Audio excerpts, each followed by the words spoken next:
It was an unforgettable day, I can tell you that. By all accounts, it was a regular Saturday night dinner. Even young Rachel was there, staying with us for the weekend as she often did. Rachel's mother, Andorra, was a widow and worked weekends as a cab controller. Rachel and our daughter, Orderly, became best friends in high school and often had sleepovers. Rachel stayed with us on Fridays and Saturdays while her mother worked 12-hour night shifts. My ex-wife, Marge, knew Andorra well, but I had never met her. Marge thought Andorra might turn my head, so we never crossed paths. I traveled a lot for work then, trying to break into a crowded market. Marge usually handled the kids, and on Sundays, Rachel would be picked up by any available cab. Rachel enjoyed the treats the cab drivers brought, and Orderly liked it too. Now, back to that infamous Saturday night dinner. The four of us were eating when Marge, without warning, announced, "Pete, I want a divorce. I'm leaving you." She said it as if she hadn't just dropped a bombshell. When your wife of 10 years suddenly says she wants a divorce, your first reaction is disbelief. I said I want a divorce. I found someone else, and I want to spend the rest of my life with him. With two 8-year-old girls at the table, including our daughter, I kept my composure. I was proud of my self-control. I must have said something stupid like, "If that's the case, I'm going apartment hunting tomorrow." Marge responded, "No, you'll have to keep the house. You'll need it for Orderly." I stopped pretending to eat and stared at Marge. "We're going on a trip around the world, and Orderly can't miss her schoolwork," she added, not even looking up. "You've got to be kidding me," I replied louder than I intended, trying to stay calm for the girls. Marge probably chose this moment because she knew I'd hold back in front of the children. "I want to see the world while I'm still young enough to enjoy it," she said, oblivious to the irony. When we first met, I was passionate about traveling. I planned to travel the world after finishing my engineering degree. Marge and I talked about seeing the Grand Canyon, the Rocky Mountains, Ayers Rock, and New Zealand.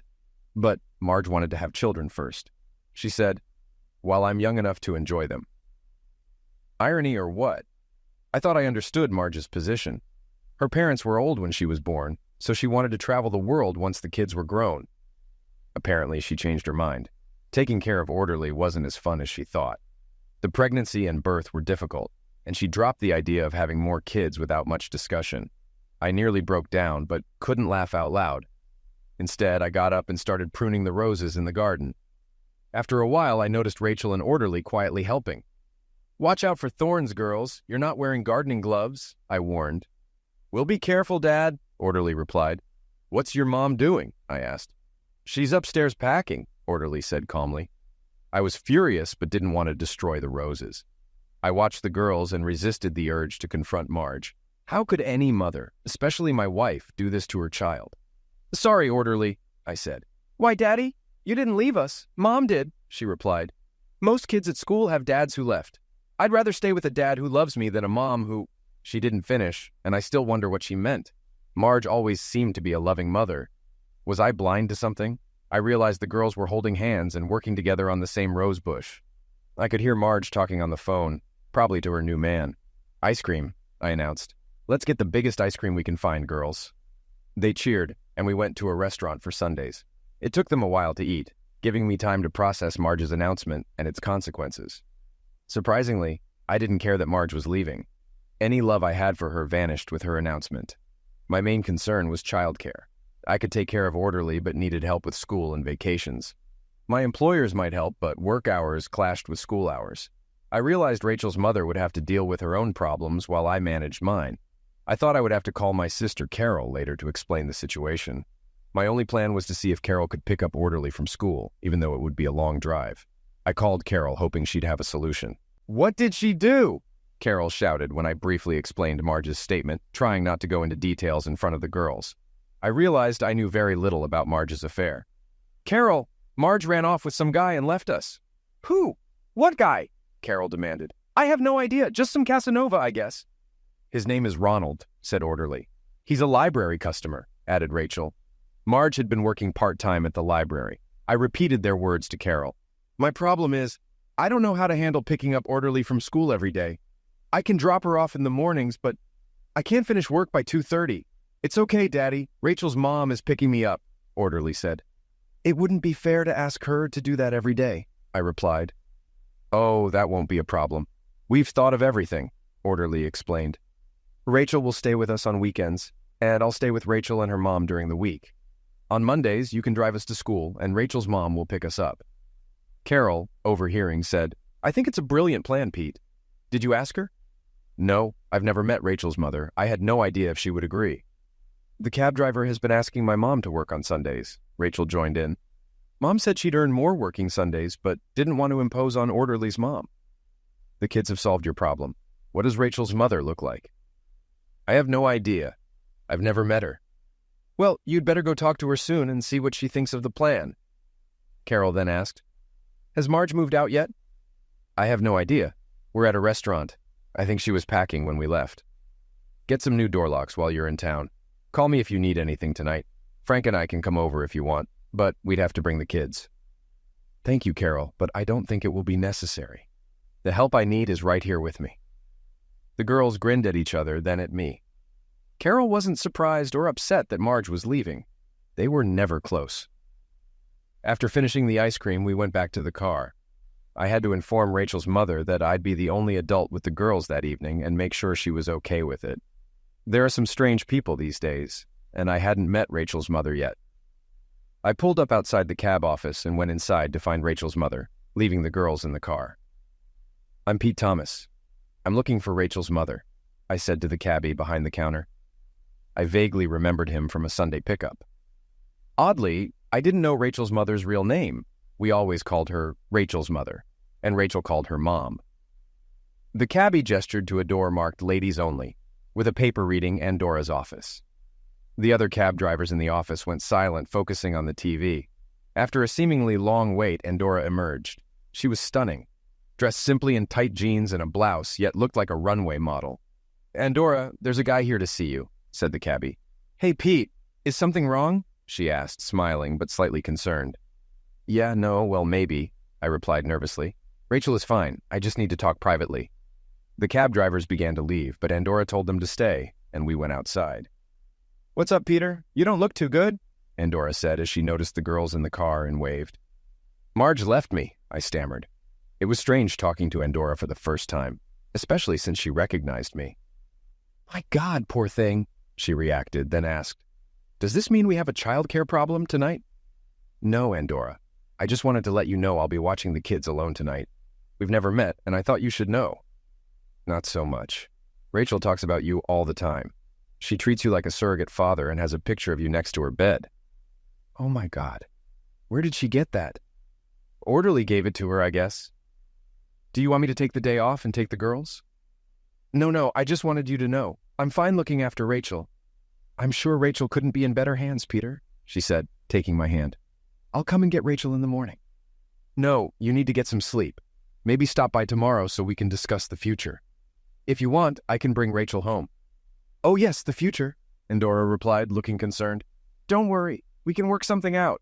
The girls have plenty of ideas. I smiled. Andora seemed relieved. Thank you. Yes, I guess that's the way it is. I'll see you tomorrow night. Don't worry about Rachel. She's wonderful. Andora kissed the girls goodnight and told them to behave. When we pulled up to the house, an unfamiliar car was parked in the driveway. Marge got out as I pulled to the curb. Where have you been? I've been waiting for hours, Marge demanded before curtly informing us she was leaving. Despite the earlier bombshell, her behavior was unrecognizable to me. If that's who I think it is, tell him to move his car before I do it for him, I snapped, annoyed that she had her new guy there. Marge gestured, and the Jaguar roared to life, moving across the street. Ignoring her, I reversed into the spot where the Jaguar had been. Marge complained I almost hit her. Oh, you're still here? I thought you left, I lied and headed to the front door. Aren't you taking your car? I asked, noting her Nissan was empty while the Jaguar was packed. No point. Sell it. We're flying out on Wednesday, she replied. Where do I send the divorce papers? I thought, but she preempted me. Ronnie's lawyer's address is on the kitchen table, she said curtly, then spoke to Orderly and Rachel.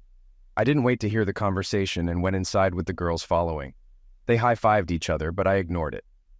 We watched TV for a while, then I sent the girls to bed. They went without argument, which was a first for Orderly. I had a couple of whiskeys to help me sleep. Sunday morning, I woke to the smell of frying bacon. For a moment, I forgot Marge had left and thought she was making breakfast. Then I remembered the previous day. The room seemed different. All signs of Marge were gone. Even her parents' pictures were missing. I went to the bathroom, and her personal items were also gone. It seemed someone had cleaned up while I slept. "Come on, Dad, breakfast is getting cold," Orderly called from the stairs. In the kitchen, the girls insisted I sit while they served breakfast: fries, orange juice, and coffee, like a hotel. They had cornflakes, juice, and tea. I complimented their cooking, and they beamed. Carol, Frank, and their kids arrived before we finished. The calm was broken, but the girls quickly served coffee to Carol and Frank. It took some coaxing to get the girls to leave the dishwashing and go play with Carol's kids. Carol busied herself with the dishes while Frank and I had coffee, and I recounted the events of the previous day. They assured me they'd help however they could. Frank recommended a good divorce lawyer. Carol made dinner with what was in the fridge, and I spent most of the day tending to my roses, occasionally chatting with them. Rachel and Orderly helped me with the roses in the afternoon, and Rachel quoted a line from the song, "It's been a good year for the roses," which struck a chord with me given the situation. Around 4:30, a cab pulled up, and Dora arrived. The girls let her in, and we got acquainted. Carol, Andorra, and I discussed the girls' babysitting plan. Andorra confirmed she'd be working a Sunday night shift, earning more than at her current job. We agreed to the plan with minor adjustments and Carol's occasional help during school vacations. Andorra called her boss to confirm the extra shift and got an immediate yes. She looked to me for confirmation, and I nodded. We realized Rachel needed school clothes for the next day, so Carol drove Andorra and Rachel home to pick them up, with Orderly insisting on going too. As I carried Rachel's bag inside, I asked Andorra if she drove. "Yeah, but since Tony left, I can't afford a car," she replied. "How about using the Micra?" I asked, pointing to Marge's car. "I can't," she said. "Why not?" "She told me to get rid of it. You'll need it to drive Orderly to and from school." "Are you sure?" she asked. "Yes, let's call the insurance company and add you as a driver," I insisted. "We'll deal with Marge's insurance separately." "His name is Ronald, Dad," Orderly corrected me. "Who cares? He's Ronald the Rat to me," I replied sharply. "But he's funny and cute," she insisted, referring to a puppet character from TV. I relented with a smile. "Okay, Ronald the Rat." Over the next few weeks, we adapted to the new routine.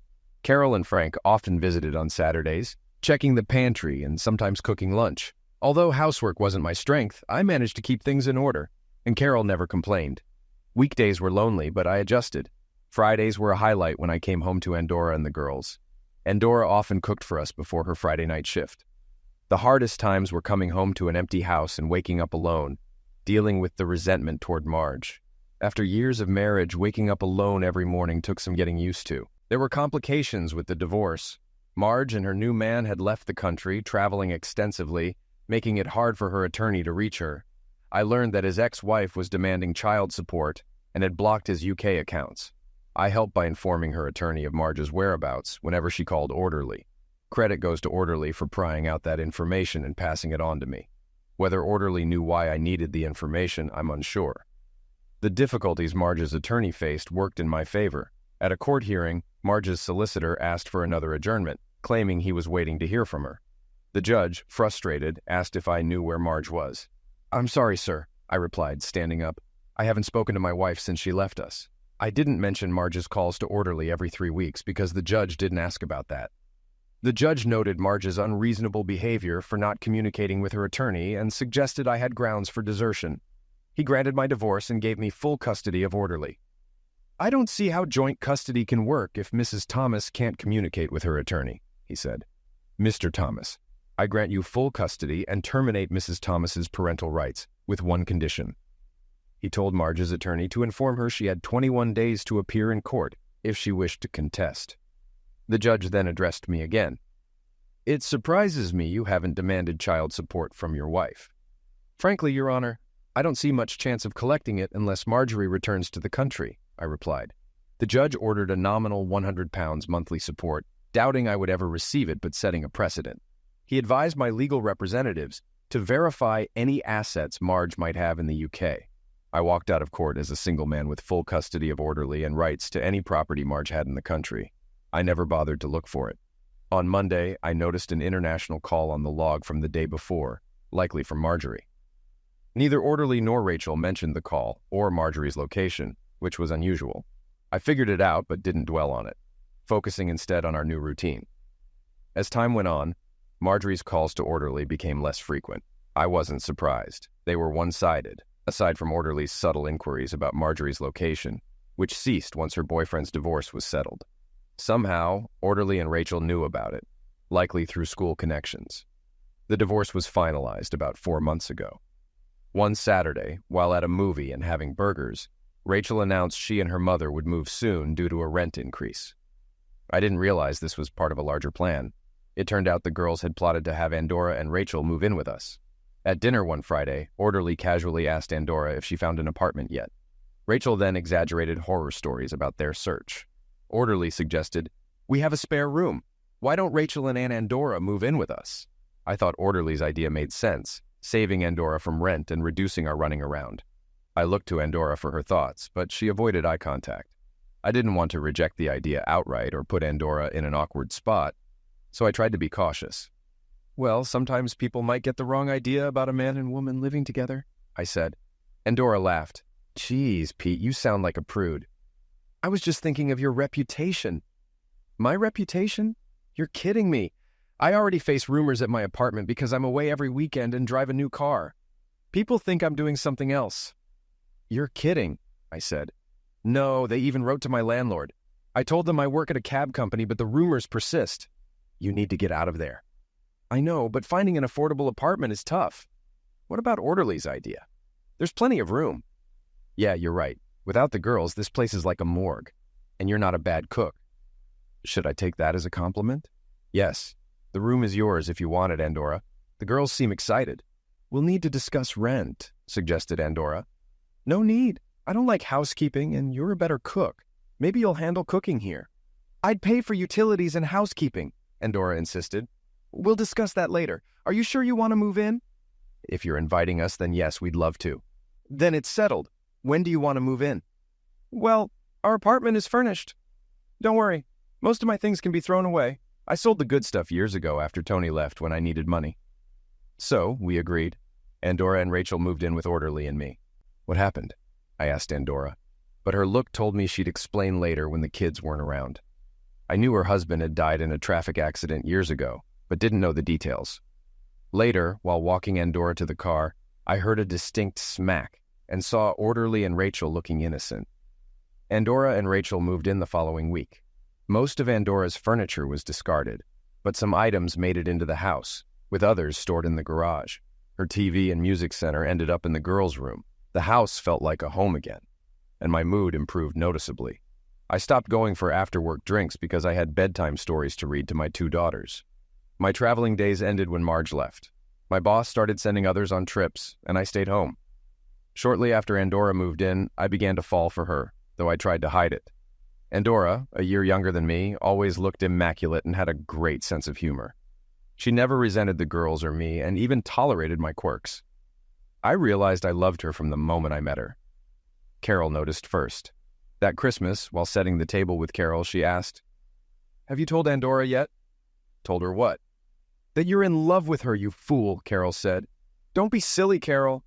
Pete, I can read you like a book. You're more hooked on Andorra than you were on Stephanie Mathers." Stephanie Mathers was my high school crush who broke my heart. Carol and her friends had helped me forget her. "I'm attached to Andorra, but I don't want to upset the balance," I said. "Peter, she likes you as much as you like her. You two act like school kids in love." "What do you mean?" "You both avoid touching each other. Either you hate each other, which I doubt, or you're in love." "So you think Andorra likes me?" "Yes, Pete. She's as smitten as you are. Even the girls see it." "What should I do?" "Tell her how you feel. You've charmed women before." "Marge was different." "You never liked Marge, did you?" "No, I didn't trust her. She had you wrapped around her finger.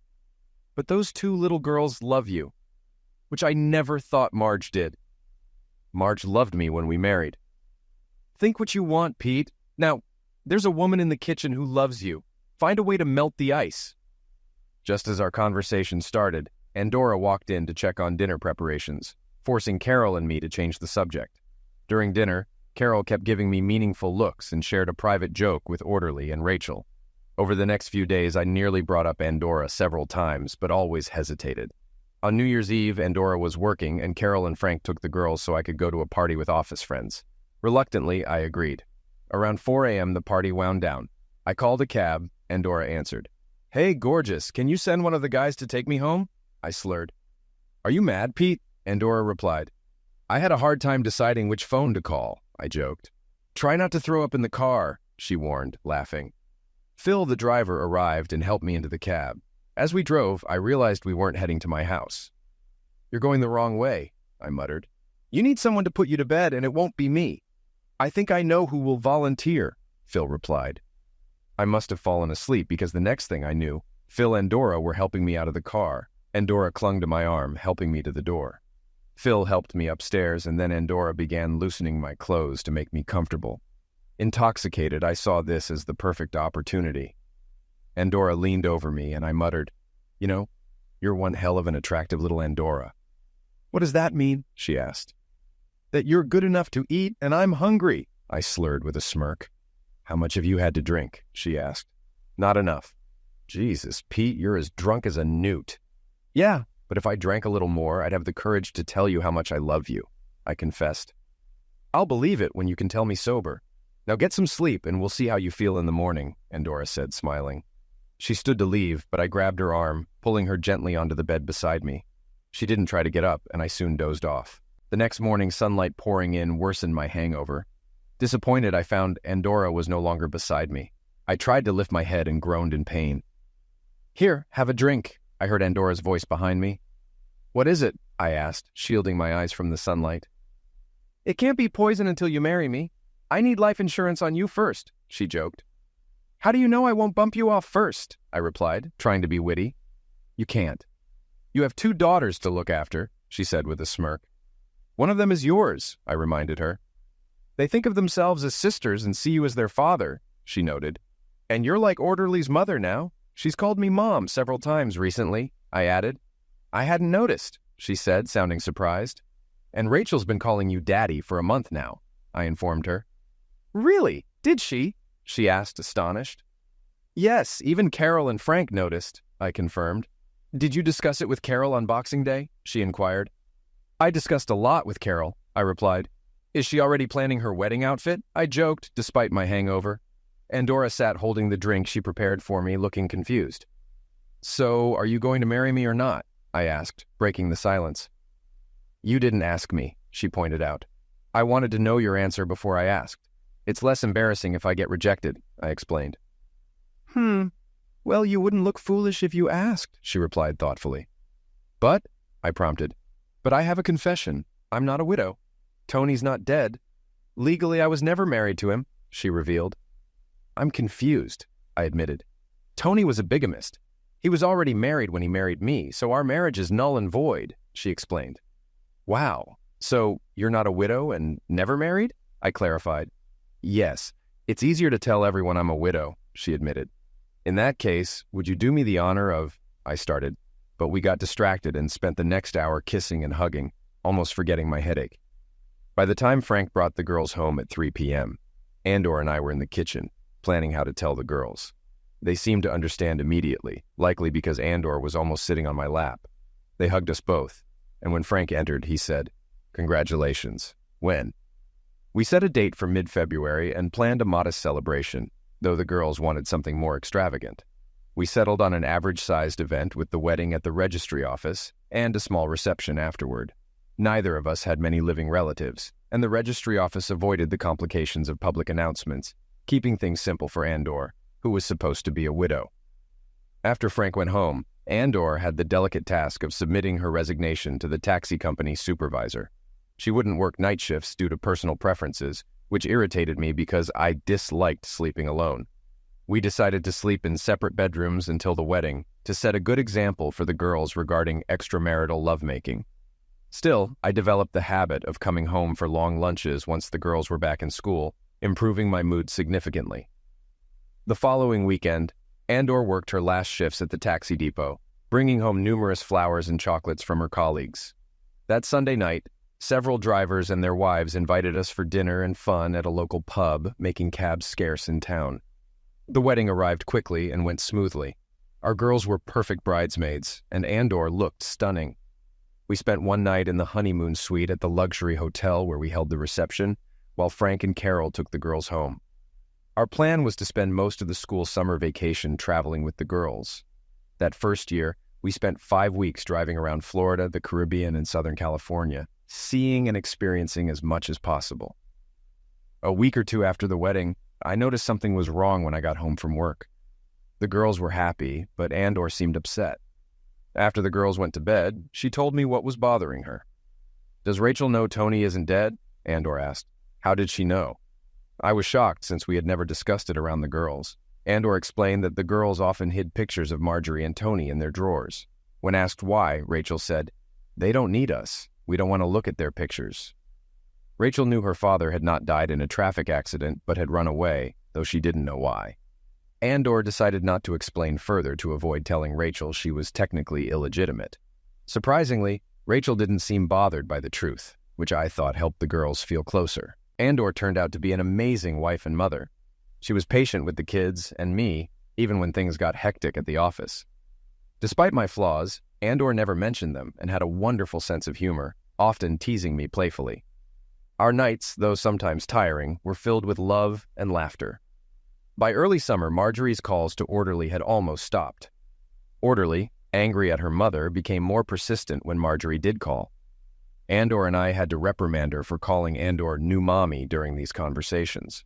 Orderly then switched tactics, talking about our family activities and referring to Andor as Daddy's wife, and Rachel as my sister. We discussed Orderly's behavior, but realized we couldn't list all the words and phrases to forbid. Marjorie had to deal with the consequences of her actions. Before our vacation ended, Orderly and Rachel started asking if we were really their mom and dad. They left printouts about adoption procedures around the house, hinting at Andor adopting Orderly, and me adopting Rachel. They even found forms for changing Rachel's name to Thomas. After discussing, Andor and I decided to pursue both adoptions. Rachel's father, though absent, still had legal rights. Our attorney for my divorce case handled the process. It took over a year, but we eventually terminated Tony's parental rights and completed the adoptions. Coincidentally, the same judge from my divorce case presided over Tony's termination. Legally, we became Mr. and Mrs. Thomas with our daughters Orderly and Rachel. We considered having more children, but decided against it. After our marriage, I got a promotion, which included a bigger salary and more delegation. Our summer trips became regular, making up for my lack of travel earlier in life. In our second year, we spent 5 weeks in Europe, the third year in India and Sri Lanka, and the fourth in Australia and New Zealand. By the fifth summer, Orderly and Rachel, both 14, documented our travels with video cameras. We planned a trip to Canada, the northern U.S., and Alaska, with the girls making detailed plans. About 2 years after our marriage, Marjorie started sending us Christmas cards, though we couldn't reciprocate because they lacked a return address. The cards had Canadian stamps, suggesting Marjorie and Ronald had settled there. Marjorie was rarely mentioned, and she hadn't called Orderly in years, so no one brought it up. As usual, our master plan for the extended summer vacation changed when the girls pointed out we couldn't visit all the desired locations within the given time, even after significant cuts. We decided to split our trip, focusing on the West that summer and saving the East for another year. We arrived in Winnipeg on an Air Canada flight in late June, spending a day or two exploring the city's historic sites. From Manitoba, we drove west to Saskatchewan, then south through the Dakotas, Nebraska, and Kansas, before turning west and north again through Colorado and Wyoming, where we stayed at a dude ranch. While the horses were pleasant to ride, I preferred English saddles over the Western ones, feeling less confident about getting out of them if something went wrong. There are 2 theories about riding horses or motorcycles: stay with it and hope to regain control, or back off and hope to fall safely. The idea of being on a horse or motorcycle with a spinning rear wheel has never appealed to me. We eventually entered Montana and stopped in a town I had always wanted to visit, likely read about in some Western. After checking into a motel, we headed to a nearby diner. The diner was crowded and noisy, but suddenly there was a loud crash followed by silence as a waitress dropped a tray of food. Andor and I, like everyone else, turned to see who had dropped the tray. To my surprise, I recognized the culprit. She also recognized me, likely causing her to drop the tray. The poor woman stood there, stunned, staring straight at me. Andor recognized her too, and we both reacted by saying almost the same thing in unison to our girls. "Eat your dinner, Rachel, Orderly. There's nothing to worry about," Andor and I reassured the girls, each addressing our own adopted daughter. Despite adopting each other's children 5 years ago, we still tended to scold our own first. Both girls were trying to catch a glimpse of the commotion's cause. Orderly quickly recognized the woman, muttered, "So be it," and returned to her meal.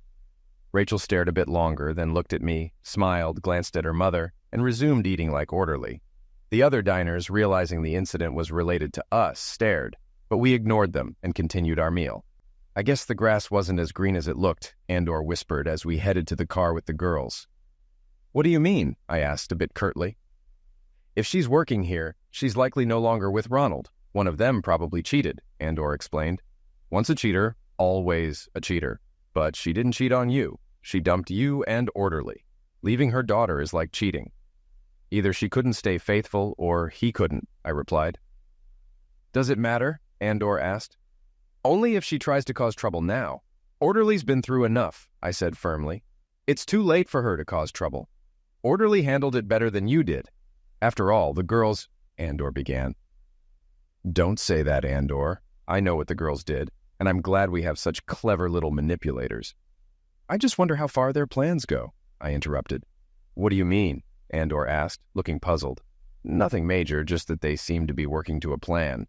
Sometimes I wonder how far in advance they planned everything," I mused. "Don't worry. I'm very pleased with how things are. I'm just curious sometimes," Andor said reassuringly. We reached the car, and I unlocked the doors with the remote. The kids jumped into the back seats. I opened the front door for Andorra, but she didn't get in. Instead, she came up to me, wrapped her arms around my neck, and kissed me. The girls in the back murmured and shouted approvingly, making comments like "not in public" and "wait until you're in your room." Despite their playful remarks, both were mature for their age due to their difficult pasts. Andorra's husband died when Rachel was 6, and Orderly's mother left us when she was 8. Andor suddenly interrupted the kiss. "We have an audience," she whispered, looking over my shoulder. I saw Marjorie standing in the kitchen doorway watching us. "Do you think Orderly should?" Andor suggested. "Yeah, I don't think we have a choice," I replied. I knew I would have to confront Marjorie later and arrange for Orderly to meet her mother alone. Andor leaned against the car and spoke while I was still pondering. "Your mom is there. I think you should go see her," Andor told Orderly. "Do I have to?" Orderly replied. "She is your mother. You might regret missing this opportunity years from now." Orderly shrugged and reluctantly climbed out of the car. "I don't want to see her. Maybe Rachel will ride with me." "No, we'll be right here," assured Andor. Orderly, with reluctance and a few glances back at us, walked toward her mother, stopping about 10 feet away. Marjorie said something we couldn't hear and took a step forward, but Orderly immediately stepped back. It was frustrating not hearing their conversation, although it seemed Orderly did most of the talking. If Marjorie moved closer, Orderly retreated. "That's not good," muttered Andor. "Apparently so," I replied. Orderly soon turned and ran back to the car, jumped in, slammed the door, and fastened her seatbelt. Marjorie had disappeared from the doorway. I wanted to leave, but Andorra had other plans and was halfway to the door before Orderly finished fastening her seatbelt.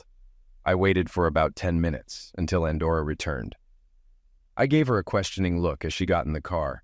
She glanced at the girls in the back seat and gave me a look that said, "Shut up and drive. We'll discuss this later."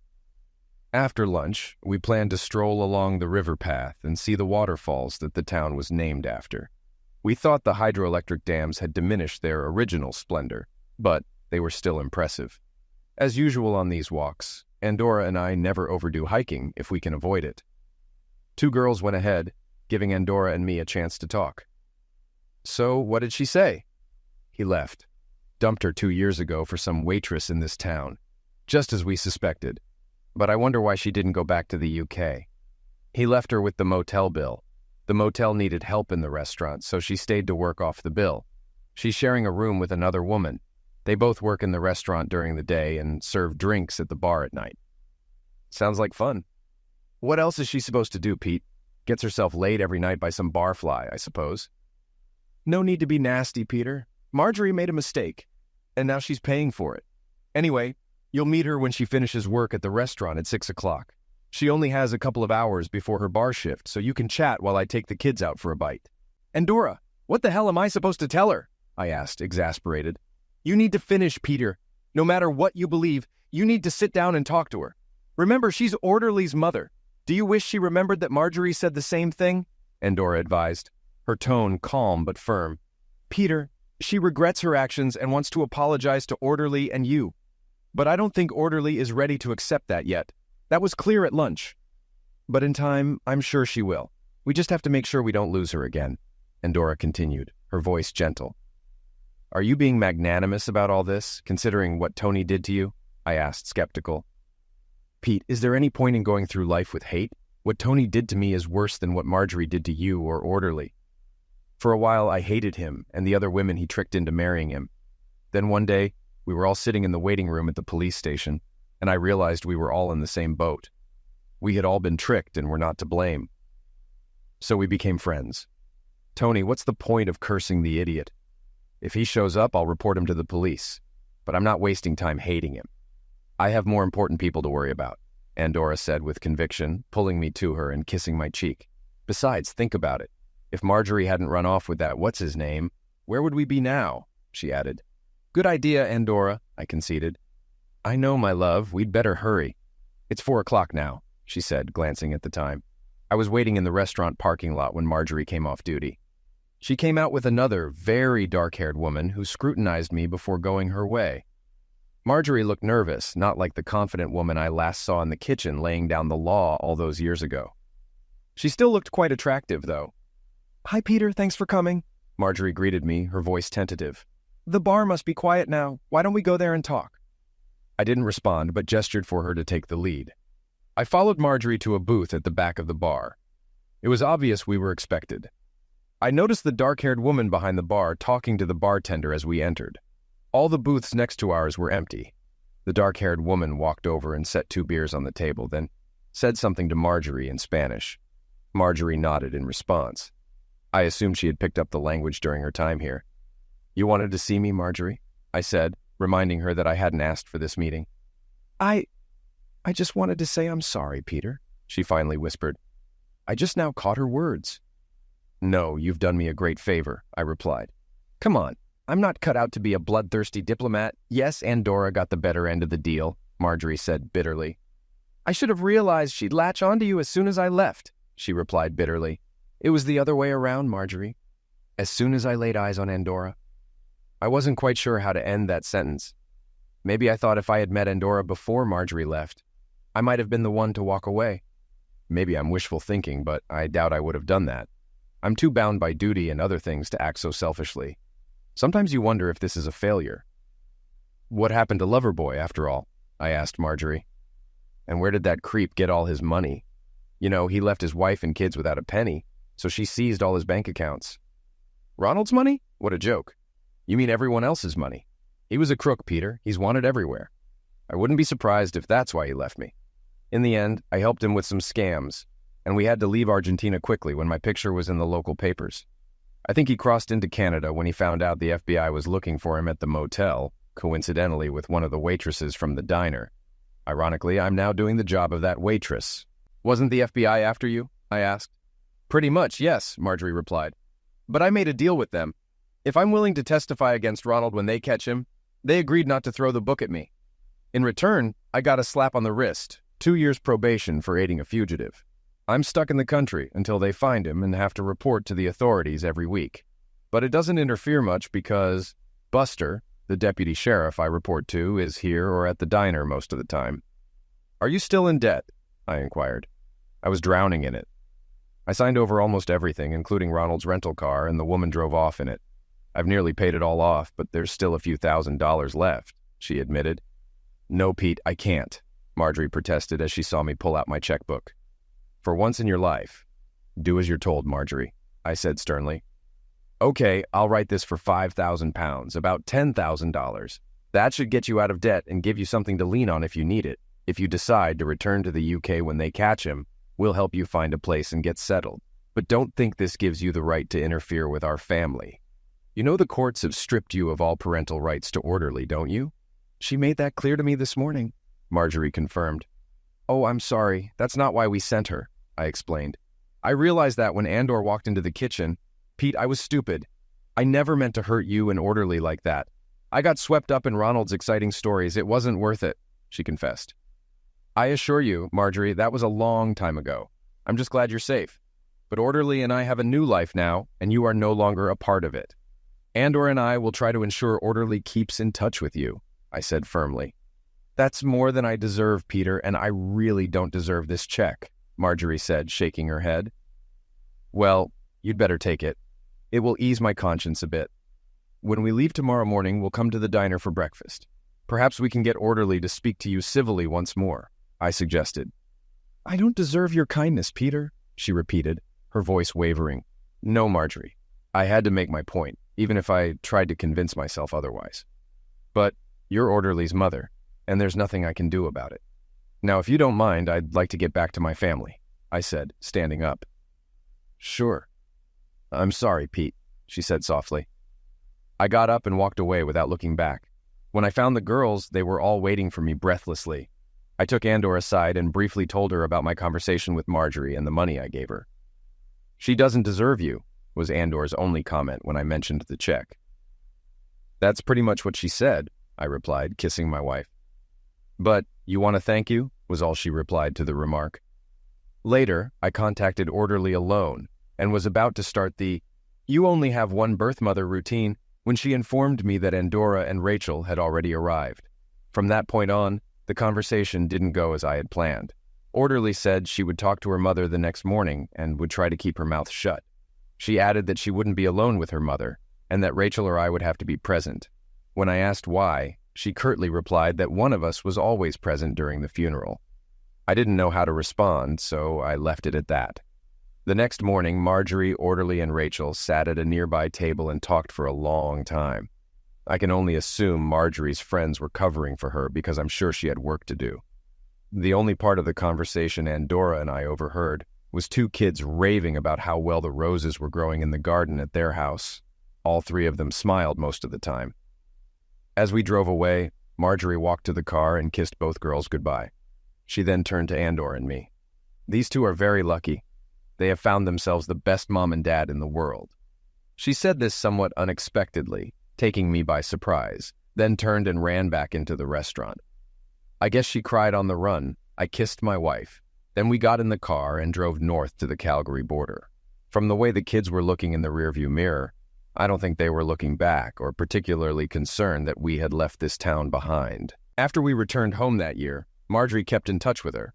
Andor made a habit of writing to her fairly regularly. We never found out if the FBI had tracked Ronald down, but less than a year later, we learned that Marjorie was going to marry her deputy sheriff, or whatever his name was.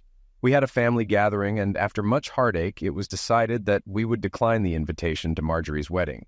However, I managed to slip in there alone for a few days to attend. Don't ask me why, but for some reason I felt I had to do it. Buster, or Buddy, as everyone called him, turned out to be a really nice guy. Once I got to know him better, he even picked me up at the airport and introduced me to all his friends and family. I learned from Buddy that Marjorie had been very frank and open with him from the beginning. She admitted to everything she had done and told him how much she regretted her past actions. It turned out that Buddy had arranged with several of his trucker buddies to send her Christmas cards, etc., to us from various cities in Canada. I believe Marjorie was trying to hide from us the true circumstances she was in. It's a little weird to give your ex-wife away at her wedding, but I guess some idiot had to do the job. Maybe that's why I went, to kind of put a stop to the whole thing. I don't believe Orderly and Rachel figured out where I'd gone for those 5 days, but they could have. Those two were always one step ahead of me in just about everything. To be honest, they and Andorra still are. Over the next few years, we received news that Marjorie had given birth to 2 boys. We never saw them, though, except in pictures. Now that they are a little older, I believe the boys have fairly regular contact with Orderly and Rachel, but neither of my daughters mentions them or Marjorie to me. Very often, Orderly and Rachel ended up marrying 2 brothers. Sometimes I feel really sorry for these poor girls. The girls are still incredibly close to each other and definitely play a major role in these marriages. When our 2 girls are scheming together, it takes a man to come out on top. I don't think I've ever been able to do that. They both have 2 children, and suspiciously from my point of view, in both cases, the girls were born remarkably close to each other, both in date and physically. Andorra and I have enjoyed watching our grandchildren grow up and become very much like their mothers. I retired as managing director last year, and Andor and I are now enjoying an 8-month round-the-world trip. We've been pondering whether we'll find somewhere we'll want to settle down, but to be honest, I think our daughters and their families will pull us home to the UK again. We haven't sold the house. The girls wouldn't let us because of the roses. God knows how much time they spend there attending to it all, but we get regular reports. Just this morning, while checking the mail, I got a picture of my garden from them titled, "It's been a good year for roses. Life goes on. That's it."